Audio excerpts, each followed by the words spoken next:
म्हणून याला निर्णय घेतलेला आहे। त्यामुळे मराठी भाषा आणि मराठी माणसाबद्दल आमची निष्ठापूर्णता दिसते आणि या विषयावर राजकीय प्रतिष्ठा करणं हे आम्ही केलेलं नाही। मला वाटतं हे सगळ्यात महत्त्वाचं आहे।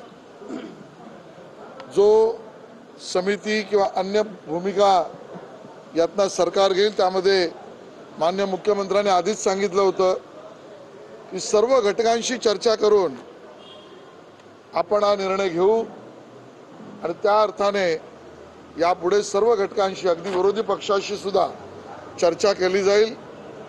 मला इथे उल्लेख करावासा वाटतो की कॅबिनेटमध्ये काय झालंय मी बोलू शकत नाही, पण त्या अगोदरच्या बैठकांमध्ये सुद्धा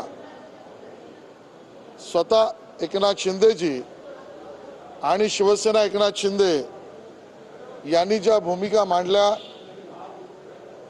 माननीय मुख्यमंत्र्यांकडे असतील संबंधित नेतृत्वाकडे असेल त्या आक्रमक भूमिका या विषयावर पडदा पडण्यामागे संपूर्णतः कारणीभूत आहेत आणि दिसतातही आहे। मोर्चाच्या विषयामध्ये तो ज्या पद्धतीने रद्द केल्याच्या बातम्या समोर येत आहेत त्यांचंही आम्ही स्वागत करतो आणि त्यांना मोर्चाऐवजी चर्चा याचं आवाहन करतो। आता चर्चेला या। काही लोकांनी प्रश्न उपस्थित केले अशा मी सोशल मीडियावर बातम्या बघितल्या की हिंदी सक्ती मागचं गूढ काय दबाव काय त्याचंही उत्तर देतो। राज्य सरकारचा अगोदरचा निर्णय जूनचा हिंदी सक्तीचा नव्हता, तो मराठी सक्तीचाच आहे।